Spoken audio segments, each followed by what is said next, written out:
ஜென்ரலாக பரீட்சை எழுதுகிறவங்க அதிகமாகவும் மார்க் போடுறவங்க கம்மியாகவும் தான் இருப்பாங்க. இங்கே வந்து மார்க் போடுறவங்க அதிகமாகவும் பரீட்சை எழுதுகிறவங்க கம்மியாகவும் இருக்கிற ஒரே உலகம் திரையுலகம் தான். புலி படத்துக்கு எத்தனை மார்க்ன்றது பரீட்சை எழுதுன நாங்கள் அது சொல்லக்கூடாது, மார்க் போடுற நீங்கள் தான் அது சொல்லணும்.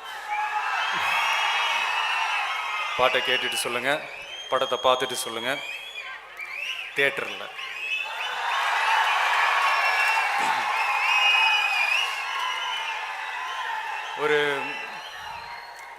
ஒரு ப்ரொடியூசர் வந்து கடனை உடனே வாங்கி பணத்தை போடுறாரு.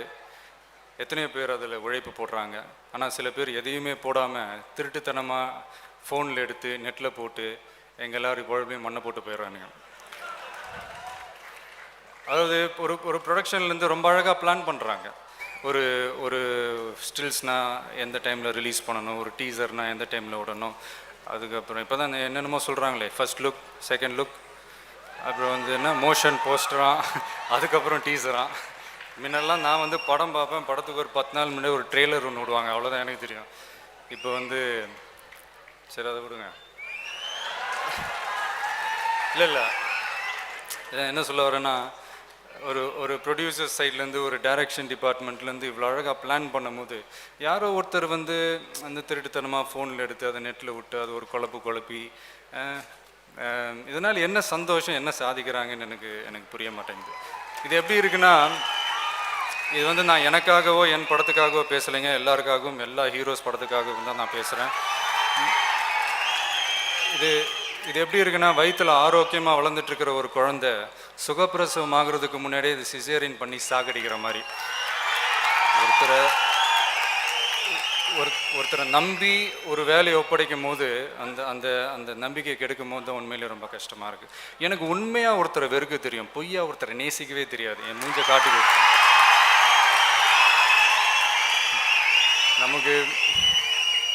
நமக்கு பின்னாடி பேசுகிறத பற்றிலாம் நம்ம கவலைப்படவே கூடாதுங்க. அவங்கள விட நம்ம ரெண்டு அடி முன்னாடி இருக்கோன்றதை நினச்சி பெருமை போட்டுக்கிட்டு போயிட்டே இருக்க வேண்டியது தான்.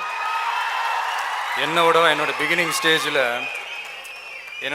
ஸ்டேஜில் என்னை பற்றி வந்த கமெண்ட்ஸ், விமர்சனங்கள் இதெல்லாம் வந்து மறைக்கிறதுக்கு ஒன்றும் இல்லை, உங்கள் எல்லாருக்குமே தெரிஞ்ச விஷயந்தான். அதெல்லாம் வந்து ஒரு பெரிய டிஸ்கரேஜ்மெண்ட்டாக நான் எடுத்திருந்தேன். இன்றைக்கி உங்கள் முன்னாடி ஒரு விஜயாலாம் நான் வந்து நின்றுக்கவே முடியாது. நிறைய பேர் சொல்லி கேள்விப்பட்டிருக்கேன், வெற்றிக்கு பின்னாடி ஒரு ஆணோ ஒரு பொண்ணோ இருப்பாங்க அப்படி இப்படின்லாம். ஆனால் எனக்கு பின்னாடி நிறைய அவமானங்கள் தான் இருந்திருக்கு. அதையெல்லாம் வந்து எப்படி சொல்லணும்னா, என்னை நானே ஒரு வேகப்படுத்திக்கிற ஒரு மெஷினாவோ ஒரு பெட்ரோலாக எடுத்துக்கிட்டேனே தவிர எரிக்கிற நெருப்பாக நான் அதை எடுத்துக்கல. ஒரு பில்கேட்ஸை பற்றி ஒரு சின்ன விஷயம், கேள்விப்பட்ட விஷயந்தான். சின்ன வயசில் அவர் இருக்கும் போது அவர் கூட இருந்தவங்க, கூட படித்தவங்க எல்லாருமே அவரை பற்றி ஏதாவது ஒரு குறை சொல்லிக்கிட்டு, குறையை சுட்டி காட்டிக்கிட்டு இப்படியே இருப்பாங்களாம். அவரும் வந்து அந்த குறையை வந்து சரி பண்ணிக்கிட்டே இருப்பாராம். இன்றைக்கி வந்து உலகத்திலே மிகப்பெரிய ஒரு தொழிலதிபராக அவர் இருக்கார், பில்கேட்ஸ். ஆனால் குறை சொன்னவங்களாம் அவர் கம்பெனியில் ஊழியர்களாக வேலை செஞ்சுக்கிட்டு இருக்காங்க. கரெக்டு. நீங்கள் என்ன நினைக்கிறீங்கன்னு எனக்கு புரியுது. இவர் பெரிய பில்கேட்ஸான்னு கேட்குறீங்க, அதானே? இல்லை, அவ்வளோ பெரிய சீன்லாம் இல்லை. சும்மா கேள்விப்பட்ட விஷயம், சும்மா ஒரு ஃப்ளோவில் இந்த குட்டி கதை மாதிரி வந்துருச்சு. மன்னிப்போம், மறப்போம்.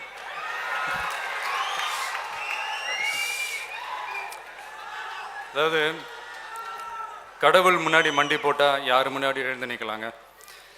நமக்கு தான் எல்லாம் தெரியும், மற்றவங்களுக்கு எதுவுமே தெரியாதுன்னு மட்டும் நினச்சிடாதீங்க. நமக்கு அத்தனையும் கற்றுக் கொடுத்தவர்களே மற்றவர்கள் தான். ஒரு சின்ன விஷயந்தான், ரொம்ப அவையாக போய் ஏன் பேசுகிறான்னு நினைக்க வேணாம். அதாவது இன்றைக்கி இருக்கிற யங்ஸ்டர்ஸ் மத்தியில் இந்த நாட்டுப்பற்றுலாம் அவ்வளோ இல்லை அப்படின்ற ஒரு சின்ன குற்றச்சாட்டு இருக்குது. அதை நான் பெருசாக ஒத்துக்க மாட்டேன். இந்த கிரிக்கெட் மேட்ச்லாம் நடக்கும்போது நம்ம பார்க்குறோம், அதுவும் இந்தியா பாகிஸ்தான் மேட்ச், நான் சொல்லவே தேவையில்லை. என்ன ஒன்றுனா, விளையாட்டாக எடுத்துக்க வேண்டிய கிரிக்கெட்டை நம்ம சீரியஸாக எடுத்துக்கிறோம், சீரியஸாக எடுத்துக்க வேண்டிய விஷயத்த நம்ம விளையாட்டாக கூட எடுத்துக்க மாட்டேன்றோம். அதான் இங்கே நடந்துகிட்ருக்கு. இப்போ நான் சொல்கிற விஷயத்த கேட்டுட்டு ஒருத்தர் 2 பேர் வந்து யோசிக்கலாம், அதை பற்றி திருந்தலாம், ஒட்டுமொத்தமாக திருந்துவாங்களான்னு கேட்டால் அதெல்லாம் நடக்காத காரியம். ஒரு படத்தில் பல்லாண்டு வாழ்க அப்படின்ற ஒரு படத்தில் எம்ஜிஆர் அவர்கள் நடித்த படம். அதில் வந்து பார்த்திங்கன்னா அந்த படத்தினுடைய கதையே வந்து 6 கொடூரமான 6 கொலை கைதிகளை திருத்துறது தான் கதையே. அதில் வந்து ஒரு சீனில் வந்து சில காலேஜ் ஸ்டூடெண்ட்ஸ் வந்து கிண்டலாக பேசிட்டு போவாங்க.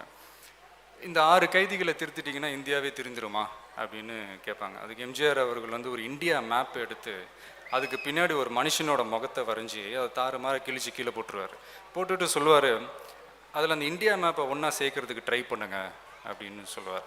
இன்னும் இந்த ஸ்டூடெண்ட்ஸ்லாம் ட்ரை பண்ணுவாங்க, ஒன்றா சேர்க்கறதுக்கு அவங்களால முடியாது. உடனே சொல்லுவார், அந்த மனுஷனோட முகத்தை ஒன்றா சேர்க்கறதுக்கு ட்ரை பண்ணுங்க. ஓகே, இது 2 கண், இது காது, மூக்கு அப்படின்ட்டு ஒன்றா சேர்த்துருவாங்க. இப்போ அதுக்கு பின்னாடி என்ன இருக்குன்னு கேட்பார். இந்தியா மேப்பு கரெக்டாக இருக்குது அப்படின்னு சொல்லுவாங்க. அதுக்கு எம்ஜிஆர் அவர்கள் சொல்லுவாங்க, அதுக்கு அவர் சொல்கிற அந்த டயலாக் தான், ஒரு மனுஷ முகத்தை சரி பண்ணால் இந்தியா மேப்பே சரியாயிடுது, ஒவ்வொரு மனுஷனையும் சரி பண்ணால் ஏன் இந்தியாவே சரியாகக்கூடாது.